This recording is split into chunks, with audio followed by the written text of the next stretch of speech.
Bonjour à vous, Brune Poisson, merci d'être avec nous ce matin. Et d'abord, le grand froid qui s'installe, on l'a entendu dans le journal, et son corollaire dans plusieurs agglomérations, la pollution. On attend des pics de pollution qui vont encore atteindre des sommets dans les prochains jours. Est-ce que vous approuvez le combat d'Anne Hidalgo contre la circulation des voitures sur les voies sur la Seine, une décision qui a été retoquée par le tribunal administratif de Paris? En France, la pollution de l'air, elle est responsable de 40 000 morts prématurées.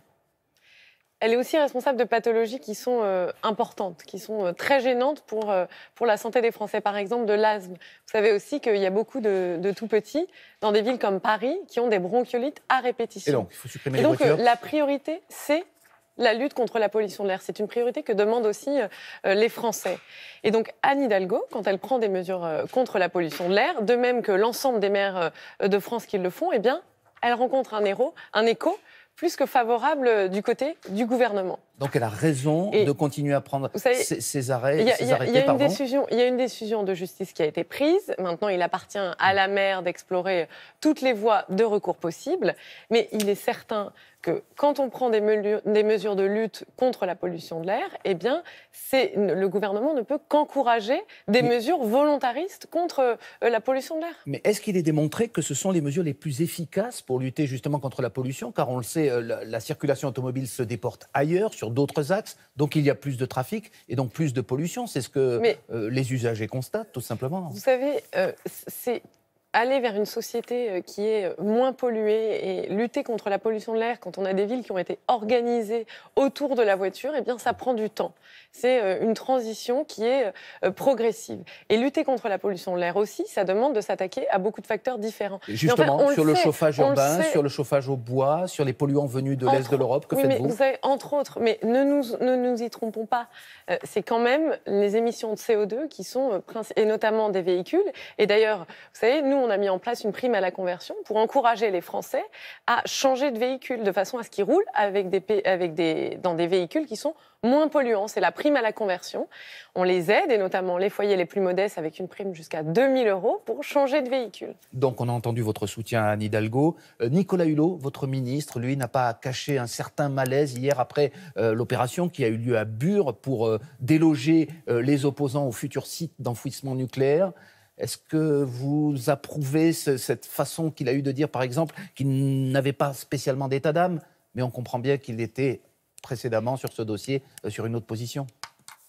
Quelle est la vôtre, en tout cas? Je vais répondre à votre question. Juste peut-être un petit instant, revenir sur le projet.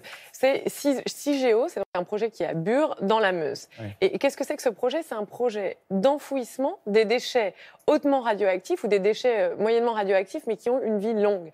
C'est-à-dire des déchets qui sont radioactifs et qui vont l'être encore pendant des dizaines de milliers d'années. Ils sont issus de nos centrales nucléaires françaises. Et donc, il faut que nous trouvions des moyens sécurisés de les stocker.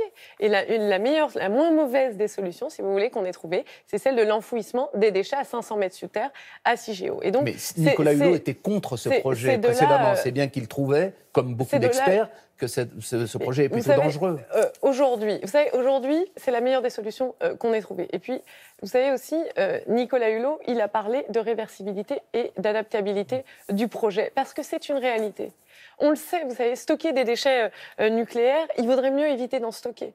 Vous le savez aussi bien que moi, sauf que si cette caméra, elle fonctionne, s'il y a l'électricité dans ce studio, si les téléspectateurs ils peuvent nous écouter derrière, devant leur poste de télévision, eh bien, c'est parce qu'il y a probablement une centrale nucléaire derrière. Ce n'est pas notre décision, ce sont des décisions qui ont été choisies et prises il y a 30, 40 ans. Sauf qu'aujourd'hui, il y a des déchets nucléaires.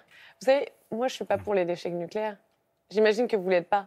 D'ailleurs, je vous mets au défi de trouver... Ce n'est pas vraiment le problème. Non, le problème qu'on se pose aujourd'hui, c'est par exemple, j'en reviens à Nicolas Hulot, après les révélations sur des plaintes qui ont été déposées contre lui, cette affaire de Bure où visiblement il n'est pas très à l'aise, Est-ce que vous Non, mais constatez quand même qu'il traverse une... Comment, vous qui travaillez avec lui aujourd'hui, comment vit-il cette période? Est-ce qu'il n'a pas des envies d'ailleurs, tout simplement? Non, absolument pas. Vous savez, Nicolas Hulot, là encore, il a un discours de vérité. Et il a raison. Quand il dit c'est un projet qui est réversible et qui est adaptable, parce qu'il a raison. C'est-à-dire qu'on se laisse la possibilité à Cigéo, si jamais on trouve des technologies qui sont meilleures de stockage, qui sont plus sécurisées, eh bien à ce moment-là, il faut que nous ayons les marges de manœuvre pour les mettre en œuvre. On va passer à un autre sujet, si vous voulez bien, le salon de l'agriculture qui vous porte ce week-end, on l'entendait également. Est-ce que vous avez l'impression, puisque vous êtes secrétaire d'État au ministère de l'écologie, que l'agriculture a vraiment pris déjà le tournant du bio? On a appris cette semaine, vous aviez d'ailleurs réagi, que 3/4 des fruits, 40% des légumes que nous consommons contiennent des pesticides. Qu'est-ce que vous faites pour lutter contre ce phénomène, notamment sur l'interdiction du glyphosate? On a l'impression que c'est au point mort. Bon, ça, c'est une très mauvaise impression, je vous le dis tout de suite. Nous sommes en train de travailler un plan de sortie du glyphosate, mais vous savez, et des pesticides. Je vais y revenir. Et vous savez, le président de la République l'a dit hier, il faut opérer un changement et une transition du mode agricole vers un modèle qui soit non seulement plus respectueux de l'environnement, mais surtout qui permette aux agriculteurs de vivre de leur travail. Vous savez, les agriculteurs, ils se lèvent tous les matins très tôt pour nous nourrir. Ils passent des heures dans leur champ pour nous nourrir. Ça ne répond pas tout à fait à ma question. L'agriculture intensive est toujours celle qui est majoritaire. C'est lié. Pourquoi? Parce qu'il y en a 1 sur 2 qui se verse un salaire qui est inférieur à 400 € par mois. Le revenu mensuel moyen des agriculteurs, c'est 1 250 € par mois. Il faut, comme l'a dit le président de la République, il faut trouver des solutions pour que les agriculteurs y vivent avec le juste prix payé. C'est ça véritablement. Et tant pis pour le bio dans l'immédiat, alors. Non, absolument pas. Ça fait partie de la transition. C'est une des solutions qui fait partie de la transition pour faire des agriculteurs vraiment des exploitants agricoles. Et d'ailleurs, nous, le gouvernement, nous sommes dans l'intégralité et à plusieurs vraiment très mobilisés pour promouvoir une agriculture qui soit plus respectueuse dans l'environnement et surtout aussi. J'y reviens. Il sera interdit quand? Le président de la République l'a dit, nous devons, dans les 3 années qui vont venir, trouver des produits de substitution.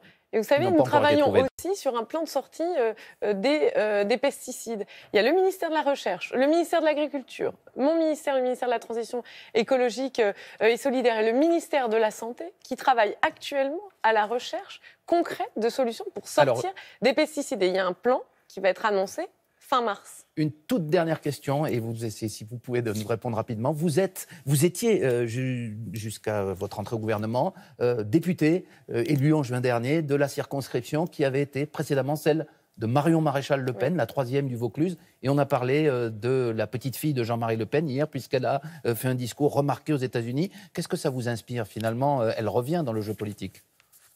Moi, ce que ça m'inspire surtout, c'est finalement qu'on est encore ici, typiquement dans un discours d'extrême droite. Il ne faut pas s'y tromper. Ce n'est pas un discours conservateur, c'est un discours d'extrême droite qui est porté. C'est-à-dire que derrière les sourires, derrière des mots qui sur le coup peuvent flatter l'ego, il y a un discours qui est mortifère. Vous savez, quand elle dit l'Amérique en premier aux Américains, l'Angleterre au premier aux Anglais, la France au premier aux Français. Eh bien, ça, c'est un discours où on demande aux nations de se dresser. Dans votre circonscription, elle était en tout cas populaire. On les met en compétition les uns contre les autres. Sauf que sur le podium, il n'y a qu'une seule place. Et donc ça, c'est pas du patriotisme, c'est du nationalisme. Et ça mène à la guerre. Et vous savez, moi, là, ce que je retrouve, c'est surtout les mêmes façons, les mêmes techniques que ce que j'ai connu dans ma circonscription. C'est-à-dire, c'est la technique Le Pen. Sauf que quand vous regardez le bilan Le Pen, eh bien, c'est une feuille blanche. En tout cas, pour les Vauclusiens, ça l'a été. Merci Brune Poirson, c'est à vous Damien et très bonne journée. Merci beaucoup. Merci à tous les deux, bonne journée.